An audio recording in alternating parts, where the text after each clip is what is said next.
exactly are a dog's emotional needs, and why do I need to care about them? Hi, I'm Ella. I'm a dog trainer and I'm currently studying to become a clinical canine behaviourist. And in this little series, which I've titled Meeting Your Dog, we're talking about meeting your dog's needs, and we're going over each category in the hierarchy of needs for dogs that we need to meet to be able to finally train our dogs. In the last video, we looked at the dog's biological needs, and in this video, we're looking at their emotional needs. Emotional needs of a dog is a bit of a contested one because some people believe that dogs simply do not have emotional capacity in the same way that humans do. I think it's a bit far-fetched to believe that humans are the only animal on the planet that have the capacity to feel things in an emotional way rather than just a physical or behavioural way. Some behaviourists will vehemently disagree with me, and I still choose to believe what I believe. So each to their own. I've split the emotional needs of a dog into a couple of categories that include security and comfort, calming, confidence, independence, and sensory stimulation. Emotional needs can often be confused with breed-specific or species-specific needs, and I just want to say that will come in the next few videos. Emotional needs and breed-specific or species-specific needs are quite different. When we're looking at emotional needs, we are looking at the emotional aspect of that need, and when we're looking at breed-specific or species-specific needs,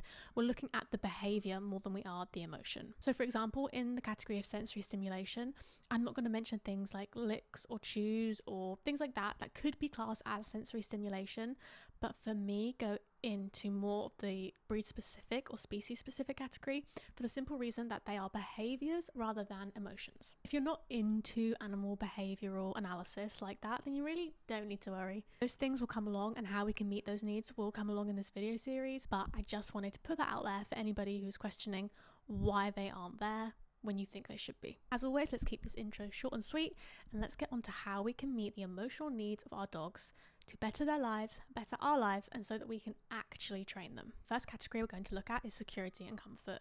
For me, this is all about security and comfort both inside the home and outside the home. We're looking at things like having a safe space to retreat to and designated areas for the dog to be in. This is especially good if you have children and you don't want your children and your dog to be spending any alone time together. Being provided with predictability is also in this category, and I do just want to make a point about predictability and schedules with dogs. For some dogs, having a predictable schedule, especially when we're doing some specific form of training like toilet training if we're having issues in that area, or when we first bring a dog home, say a rescue dog, schedule can really help them to learn that you are a predictable person. Especially when we're bringing a dog of any age into our home for the first time, I always talk about predictability and routine, not because I think it's the be all and end all of dog ownership, but because I think it's important for the dog to learn what predictability means from you. I always talk about expectations when introducing an animal into the home. And what I mean by that is less you deciding what you expect from them and you teaching them instead what they can expect from you. Ditching the routine has its pros as well. A dog who doesn't have a rigid routine but understands and can predict that they will have their needs met within a day is a dog who won't become as stressed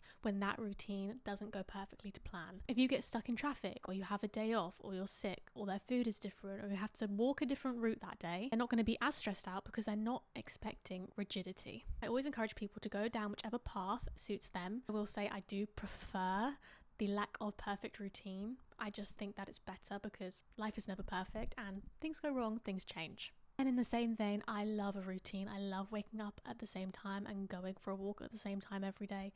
So you can change little bits of your routine. Maybe you feed them before the walk some days and after the walk other days, but you walk at the same time each day. Maybe you change the route of the walk each day, which is another really important area of meeting our dog's needs. Ultimately, you decide what's best for you and yours. I think the biggest aspect of all of these sections of meeting your dog's emotional needs is understanding how to implement helping them meet this need. You could do a whole video on the states of regulation, dysregulation, co-regulation, and then self-regulation. Ultimately, knowing what to put in place to help your dog feel safe and secure and comforted is super important.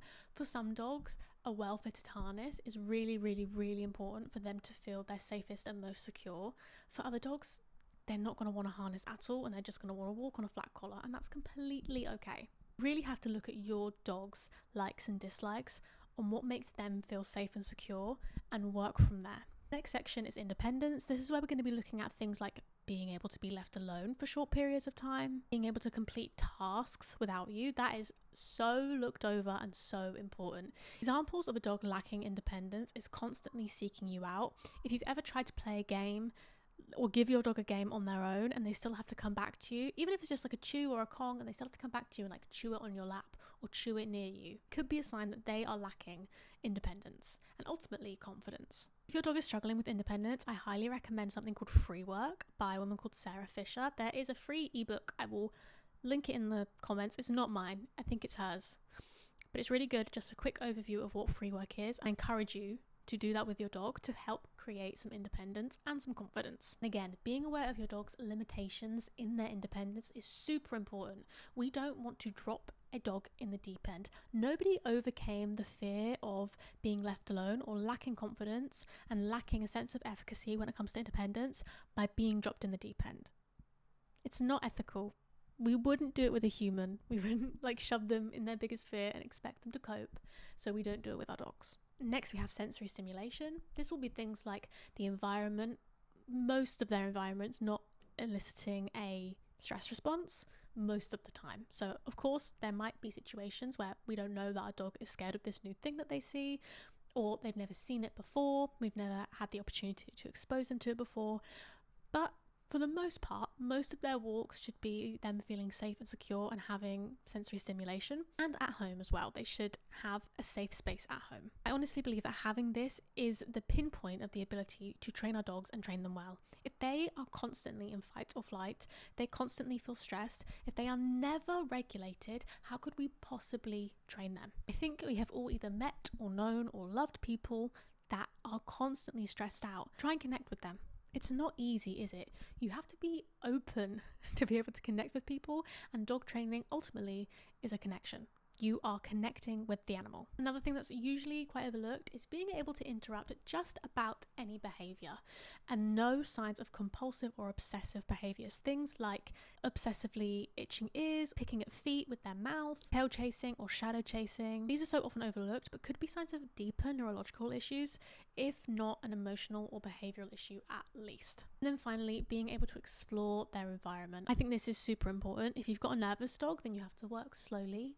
If you've got a dog that you have put in the deep end one too many times and all of a sudden on a walk they'll just dig their claws in and not move, that means we've moved too quickly. So we need to take it back a few steps and teach them that they're not going to be forced, that we're going to go at their pace. It's amazing how when you give them the choice, they are way more likely to give you a yes. When you force them into a corner and they feel they have no escape, they shut down. You're going to get a no. So the freedom to explore, and better yet, the freedom to say no, super important when it comes to sensory stimulation. Next, we have calming. Remember when I spoke about regulation? That's probably the number one thing when it comes to calming. They are able to co-regulate when they need to, when they are feeling stressed, and self-regulate most of the time.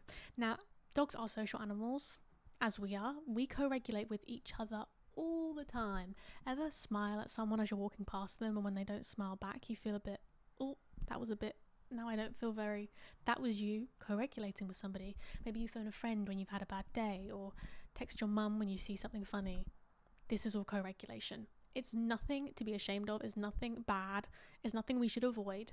But we do leave our dogs on their own sometimes. Not only that, we want our dogs to feel free to go out and explore and then come back to us to co-regulate if needs be. So co-regulation, really cool, but we do also want some of that self-regulation in there. Things like being able to be redirected when they aren't calm and you need them to be calm, and following the vibe of the people and the dogs in the room is also super important. The sign of a dog who is behaviourally just chef's kiss is a dog who can quote unquote read the room, when they can match the energy of the room, when they understand that, okay, everyone else is calm in the room, that means I can be calm. That to me is a great sign of a dog who has the majority, if not all, of their needs met. Finally, of course, the owner being aware of what calms the dog, how to implement them, and having those things at the ready too. You know, as an owner, you're going to be entering an area where your dog might feel stressed, knowing the coping mechanisms that your dog has, being able to have things in place like a calming protocol, or knowing how to co-regulate with them so they can get to the point of self-regulation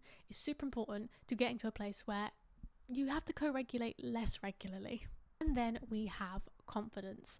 Confidence is quite a wide range of things to cover, because we can have confidence with people, with other dogs, in the house, out of the house, in themselves, in you. So it is quite a wide reference point for what we're after. For me, a true indicator of confidence is a dog who is able to express themselves emotionally, confidently each time, even if we as humans don't exactly love that emotional expression. A lot of what we see as undesirable behaviours is simply emotional expression that we don't like. And of course, it's important to say here that this emotional expression can sometimes be dangerous or unwanted or make people feel nervous or uncomfortable.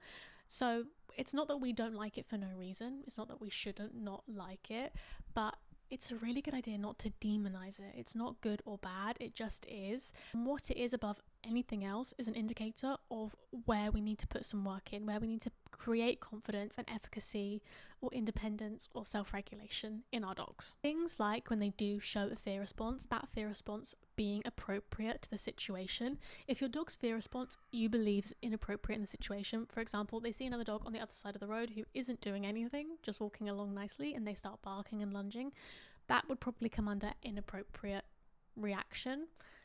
We have to look at the dog's past when it comes to things like that. Another indicator of when we need to look at the dog's past to help us understand why they're having this sort of reaction is level at which they respond. For example, how long does the fear response last? If they hear a loud noise that scares them, are they on edge for days? If a dog runs up to them in the park, are they constantly looking out for any dog that looks like that dog? For me, it's a sign that the dog is lacking in confidence, not because they're currently scared in the moment, but because they are thinking about something that scared them previously. And we can't say for sure that they're reliving it, but they definitely have associations with those things, e.g. triggers, like dogs. In situations like that, rather than just creating confidence in the moment, we probably need to work out of the moment first with things like desensitization and counter conditioning. Finally, two of the points I really want to drive home when it comes to confidence and meeting your dog's emotional needs is your dog's ability to understand the world around them. How good is your dog at reading the body language of other dogs and humans? This might seem like something small, but when our dogs can not only read the body language of other dogs and humans, but knows what to do in response to those actions and behaviors, we can create a dog who knows how to express how they're feeling and has the space to. Or a dog who doesn't know how to express their emotion, how they're feeling. They might shut down, or they might not respond at all, and then out of nowhere, in air quotes, have a huge response. This is a dog who, number one, wasn't able to read the body language or intentions of the other animals around them, and number two, didn't know how to show how they were feeling in a escalating way. You might be thinking, why would I want my dog to escalate? Well, we want them to start at the lowest point first. We don't want them to suddenly hit 100 because number one, we as humans couldn't read what they meant. Number two, we haven't listened to them in the past, so they see no point. They would rather just hit 100 straight away. This is why my final point when it comes to meeting the emotional needs of our dogs is being able to read their emotions. Dogs' emotions are shown on their body like no other animal. We should be able to read our dog's emotional expression through their body language.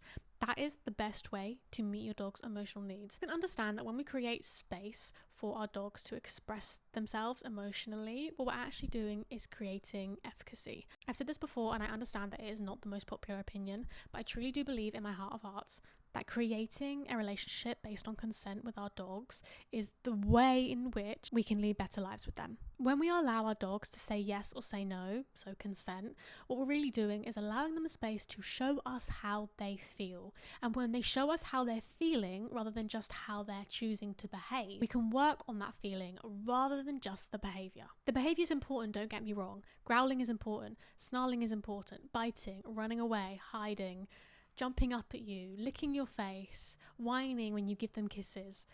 These are all amazing things. We want our dogs to be able to express the whole plethora of emotional expression, not just the parts of it that we like. Working on how they feel directly impacts how they behave. They no longer feel chronically stressed. They're not going to get to the point of ripping up your sofa. This is a hill I am willing to die on.